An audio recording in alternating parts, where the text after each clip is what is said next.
Part two, artist in recovery, aka Daryl. How you doing again? Okay, so yeah, do I gotta? Yeah, I gotta do that shit, don't I? Fuck, okay. It's about 5:03 in the morning, West Coast time. It's still the 1st of February, 2023. The Weaver Johnson, Roseman, California. Diary of the Griever named John Weaver, which is me. All right, enough of that intro. February 1st. I was saying about Ma was in the hospital at this point, and Dave was beside himself at this point. He had talked to people in his program, trying to see what the hell to do next. Nothing much we could do, except wait and see. I was already out of work at the time. I already got fired from Walmart back in back in the month of September, or October, somewhere in the time. I had already been injured on a job several months ago, turned into a partial invalid a bit. Back and neck was still giving me shit. I was still on medications during that time. And things happened that forced our relationship with Walmart and me to have our separate ways. Here's the final paycheck. Get your ass out of here. That kind of situation. So, yeah, a lot of resentment on that one. And everything else was falling apart during that time. We get the corporate who was in charge of the entire apartment complex back in Lancaster, California, the Montecito Apartments on Ellen 10th. We wanted to keep the handicap apartment because we were still living in there. We were going to be paying rent. Didn't matter. You guys are out of there. Why? What the hell would you do? You refused bug spraying. We couldn't do any bug spraying because we got a woman lying in there with an oxygen concentrator. Doesn't matter. You refused. How dare you? Here's the lawsuit. So now we had to get a lawyer firm after their asses on that one. Oh God, what a fucking fiasco! And they were still fighting it out like crazy while we were losing Ma, slowly but surely.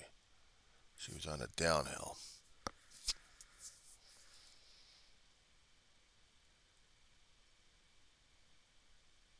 And Dave and I were beside ourselves. We're seeing Ma going downhill slowly but surely. We didn't want to acknowledge it. Dave was trying to be the strong man, but man, he himself inside was torn apart over this damn shit because now he's got to be the lead guy. He was being a lead guy taking care of Ma while she was in the hospital bed. And we didn't realize she was going downhill during that time. We thought she was going to get better, but no, she wasn't. Just maintaining the steady decline. And now in the hospital is a little more of a sharper incline on that one.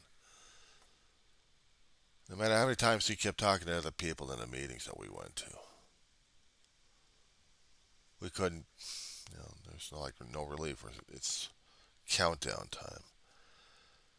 Okay, he's trying to check out the other respiratory places. He's using his cell phone, calling like crazy to see whether or not there was a place out there he could take Ma. If she was stabilized enough, there had to be something through the insurance company that could do a medical transport from the hospital to the facility. If David could lock down the facility during that time, we would have been able to take Ma from the hospital, hopefully, theoretically, and do the long term care in there. The hospital wasn't going to do it for long. We had Kaiser working on us with this. I mean, Ma had the Kaiser. So it was a fight for time on that one. Trying, trying to struggle.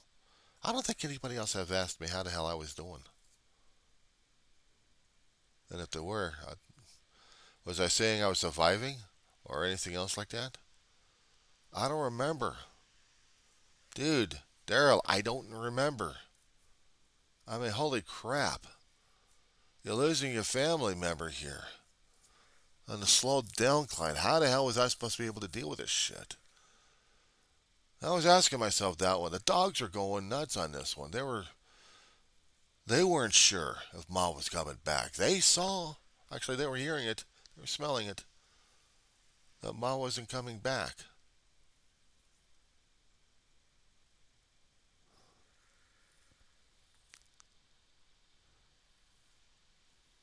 they had to be, even they had to be reassured.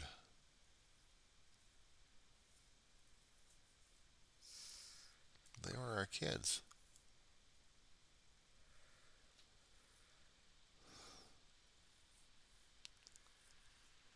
We were worried that if Ma got out of the hospital one time, this was like months earlier, we actually were taking care of an elderly Chihuahua, about 16, 17 years old, just abandoned by her previous family because they couldn't take care of her.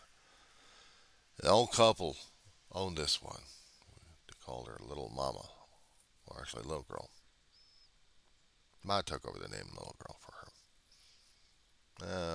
No, there was another name for her. But I remember Little Girl for this Chihuahuas. Black, white, gray Chihuahua. Tiny thing. Very tiny. We saw her at a pound. We took her, little boy, a guy named Buddy Buster, Cocker Spaniel, looked like a damn footstool. Little boy was a Papillon black and white terrier mix. It was my best bud. And this shivering mass called Little Girl.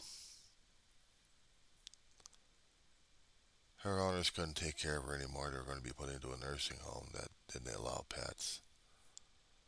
Tore them apart. As soon as we got her adopted, settled at a home, Dave sent a message to them. They were happy. And then weeks later, they passed. But at least they know that we were taking care of the little girl, and she became ours. So like 4 or 5 years later, we're seeing our own mother passing. One of those times in that time zone, the little girl had something wrong with her, and we had to take her to the vet and worry about her while Ma was in the hospital. We hoped and prayed that little girl would come home safe and sound and taken care of by the vet before Ma would come home because we didn't want to disturb Ma. And that happened.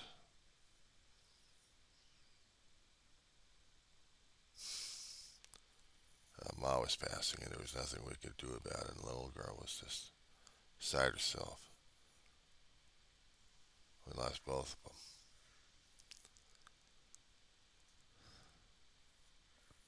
We had, we had lost Buddy Buster. We had another dog coming in, the same mama I've got right now. The same dog I have. Been over 10 years. Unless she was a little bit older than that. So, I worry more about my dog right now.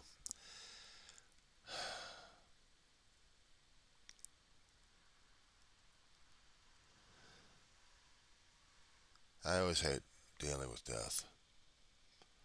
I always hate dealing with the mourning process, the grieving process. Hardly anybody else talks about it, but if they do, it's like they're on suicide watch or something like that, because anything we keep talking about regarding it, it's like ears prickling up and saying, uh-oh, are these people in trouble? Do we have an issue here? Reason why I had a health and safety check. I didn't do my visit. I didn't do the online visit with my therapist. But I'd already given her indications that, yeah, there have been some occasions I've been doing the S word on that one. If I happen to start saying the S word, man, it freaks people out, not to mention the algorithms. I got ears popping up all over saying, he said the S word, he said the S word. And the ears are like, is he going to say more? Are we going to trigger again? It's February, and I already gave enough information to my therapist on what prior before she did the health and welfare check. I also told her how much that each year it gets harder and harder to deal with, Daryl.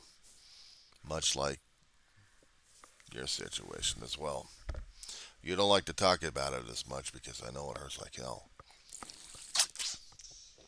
Join the club.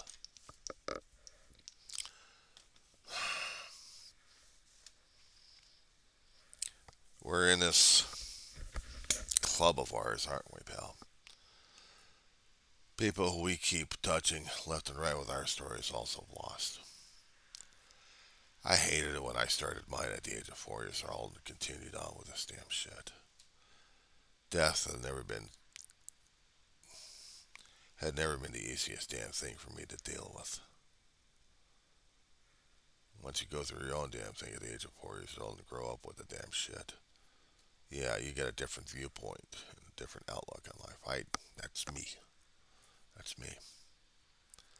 I've seen too many aunts, uncles, cousins, dogs, grandmas,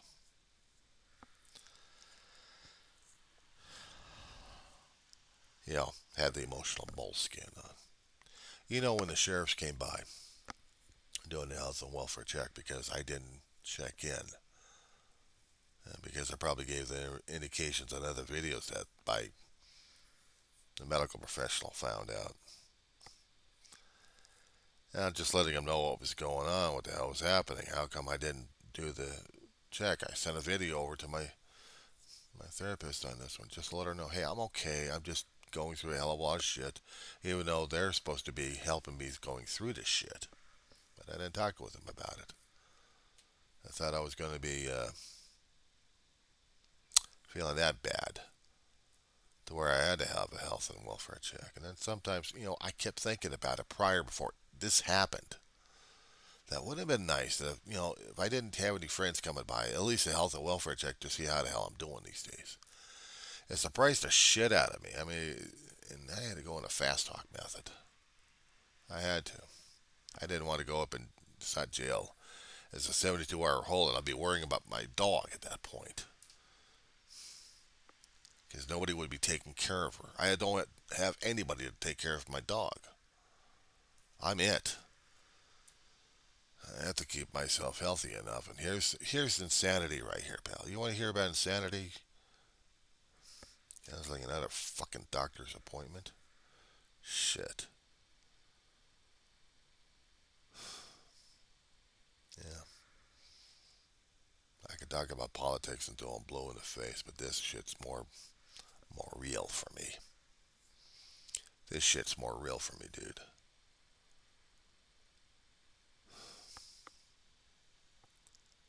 I don't want to go into a 72-hour. I'll be worried sick about my dog, and I don't know if she's going to be living or dying during that time. But most days, she's not showing me that. She's showing me that she still has life and energy. Sometimes she'll sleep for a long time, and then I have to keep checking up on her, see if she's comfortable and warm enough. And other times she's walking around here, just standing around. So I know she's got the dementia going on. And she'll look at me saying, what's going on? How you doing? I'm looking at her saying, how the hell you doing, old bride? I worry about her too damn much. And then when she's got this thing triggered on her, she'll run around like crazy. She'll pay attention to me, but she'll wants me to chase her. That's why I'm afraid to keep that door closed. Because if she's in that moment and I forget 1 second that she's running around, I'm afraid she's going outside in the street. I've lost a couple of dogs that way. I'm not doing that again. Long time ago. This black and white dog named Kelly. Mutt. Got him from a friend or something. Dog had his own peculiar.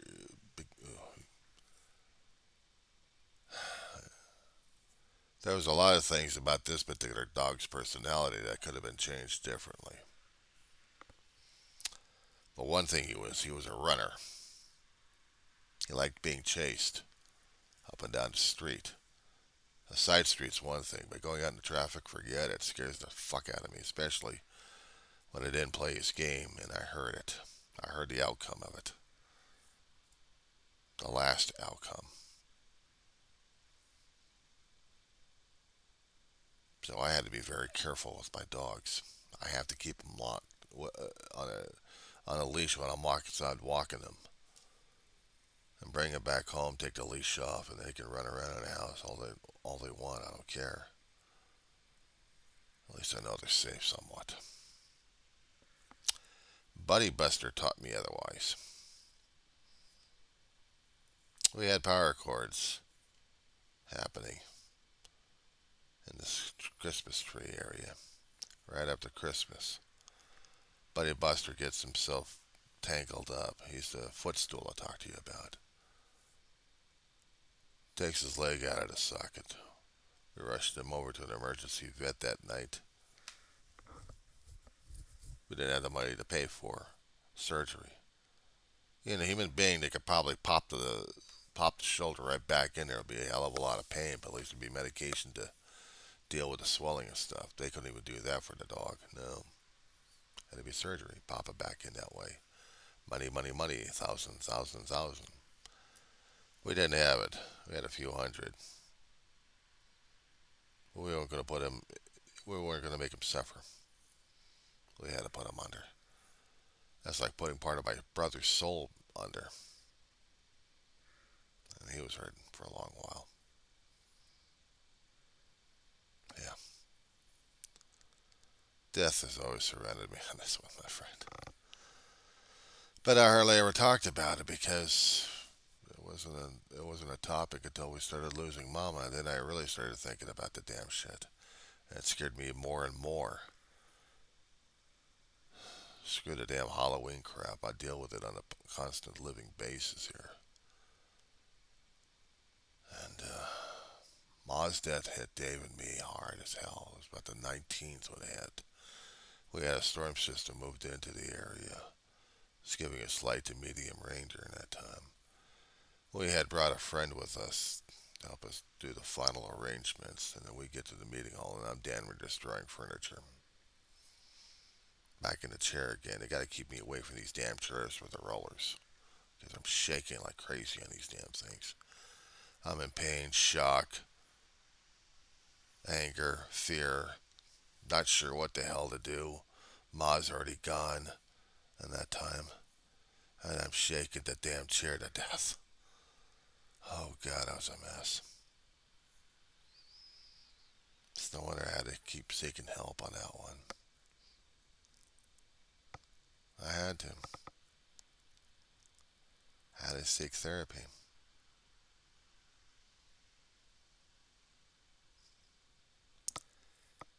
I had to seek therapy.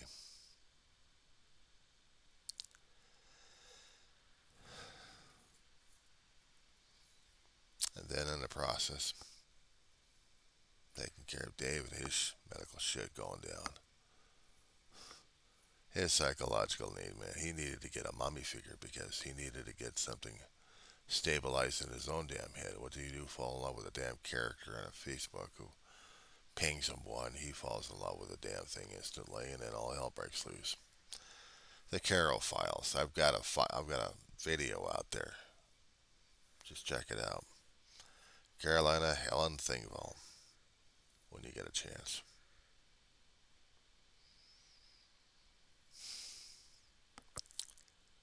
So here I am, years later, dealing with Dave's passage already back in September 8th.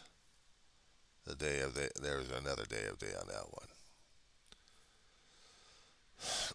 one. Dave had been suffering through trans ischemic attacks since past the age of 60. They had been affecting his motor control, speech control, so he couldn't communicate with me effectively enough. But hell, the last day of his life, he dead. Wakes me up around 5 o'clock around this time. He's got a problem breathing. Wants me to call 911.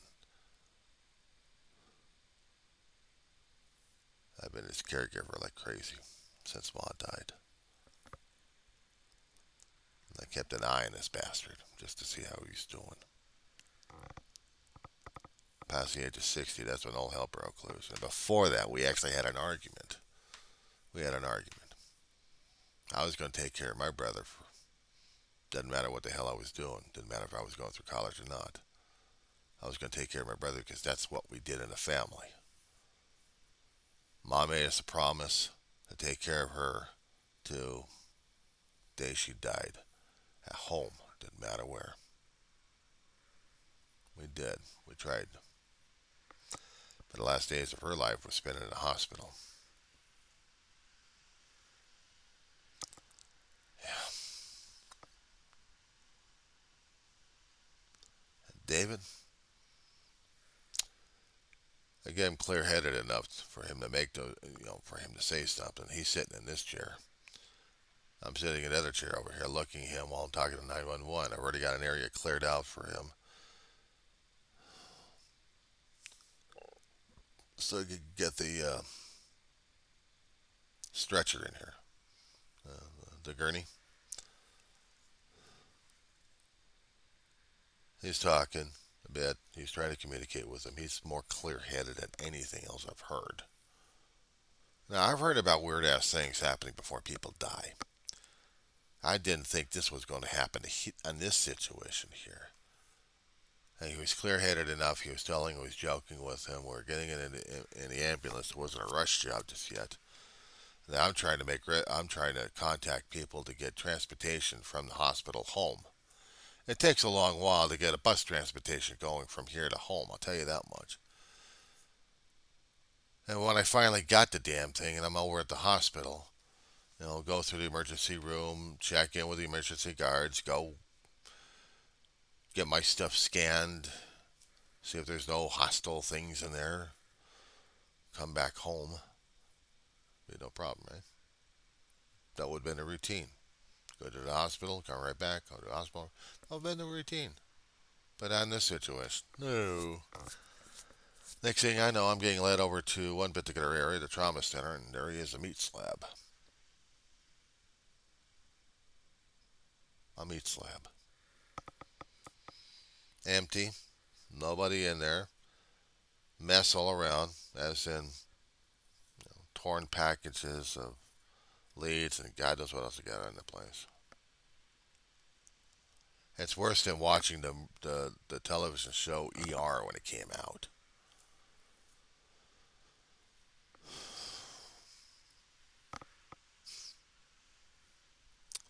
So yeah, heavy. This month, it's just dealing with Mom. September is dealing with Dave. And the weirdest part about it is if I wasn't here taking care of Mama, I still would have been going to college right about now. I would have been walking out in the street, heading over to the bus stop on Eagle Way, right by Alberson's in Roseman, and waiting there, freezing my ass off, getting a cup of coffee, get it over to Starbucks. Not the main store, but we had a Starbucks inside Alberson's. There was somebody over there that worked for Pizza Hut at one time, recognized me as Mr. Weaver. She's been here many times delivering the pizza, and then she was working for DoorDash, and she's working part-time at Starbucks. So any which way to keep her family going. And we share stories about her, about a kid going to college, and about her wanting to go to college. I miss that. I miss that. Once I see her next fall, I'm hoping she's still over at Starbucks place. I can talk to her and let her know what's going on. Yeah, I know these things are a bit of a roller coaster, I'll tell you that much, doing all these videos. Especially when I'm talking about this time of season. Yeah, it's hard to sell. It's hard to sell. They're more worried about if I'm in that particular situation of saying, this is it, that's it. All those kind of weird ass indications telling him, oh my God, let's do another health and welfare check to see whether or not he's going to live or not. He's choosing not to live, oh no! They're afraid of that one, Daryl. I don't blame them. I don't blame them. Sometimes, before we actually had this conversation, before I actually had the health and welfare check, I kept thinking to myself, and I kept wondering sometimes online or my audio recordings whether or not I was actually going to get a health and safety check from the sheriff's department just to see if I was still alive or planning on doing myself in. I could try making a subtle joke about the damn thing, but it's still too damn serious, I'll tell you that. Because they don't play on this. They're not. I can't tell you how many people, I can't tell you the statistics on this one. A lot of people that died from suicide are not even telling people what the hell was going on. They're lucky enough they happen to leave a note saying, I'm sorry, goodbye, and that's it. I said it before in my videos a long time ago, and I'll still say it. And I have to keep repeating it. These videos are my memories, my life, the breadcrumbs, just in case. If there was a situation that happened that put me into a mental state where I'm not doing anything, oh boy. These things have to show the emotional and physical situation happening of me before anything else happens. I need a memory bank. I need breadcrumbs. I need something left behind. I need a legacy. I need to let people know from what I've gone through my life, even bits and pieces over here, but it gives them something, a chronology to work with. An anthology, maybe? But it has to be put out there. Storing it just on flash drives doesn't do it. This is the breadcrumbs. I've heard stories about people losing their lives without saying why. Every time I kept saying there was a suicide by something, I kept asking myself, why? Where was the breadcrumbs? Where was the stories? What was the thing that led up to this situation here, this act? I hold it very personally. I've gone through the damn process. I don't like the process. I like living, damn it. I got kicked out of heaven, man. You think that's a lifelong resentment against God on that one? You kicked me out? Why? In a childhood perspective, looking at God during that time, or someone else upstairs kicking me out of heaven, not understanding the reasons why.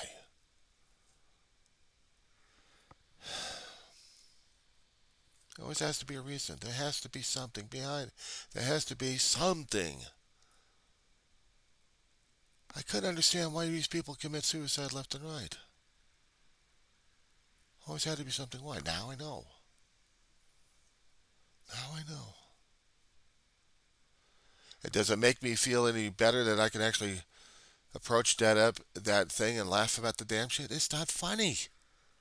It's not funny at all. It's scary. It's terrifying. I like living. I like breathing. I'm very fond of it. But I don't want to keep scaring the living crap out of people every time I keep talking about this damn channel of mine, because I deal with emotions. I deal with the thought patterns. I deal with what needs to be said, but isn't, because of this damn social stigma we got on here. Damn it.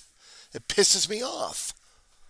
I can't talk about this damn stuff without being screamed at by something that keeps blocking us one way or another. You have an issue concerning about the supernatural shit, and it's freaking you out, right? But then you start coming across those damn articles that gross people out, that the algorithms are saying that's against community policy, community standards, community something there, or whatever. Now, I made videos about that one, trying to talk about this damn thing. We're subject to the zeros and ones, but when we're doing private platforms, Daryl, we're subject to the terms and conditions that they always change on us left and right. If we want our voices to be out there, it has to be community standards. Otherwise, it ain't going to be out there, dude. Trust me. So this I had to put out of my. This one I had to put out. This I had to talk about. This I had to pour my heart and soul on. And now I'm getting feet left and right. Oh, it's a pain in the ass, my friend. You know what's even worse? Me canceling a damn doctor's appointment because I was too damn depressed to go. And I wish to God I kept the damn thing.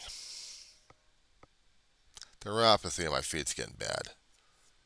My left foot's more with the explosive electrical energy going through the damn nerves. I have to wait until next month. Oh, I'm going to be a royal mess. Oh, I can't stand this. I really can't stand this.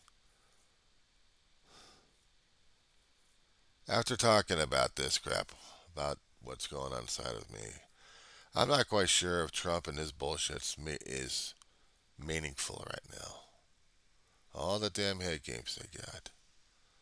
Well, maybe I'll talk about that on video number 3.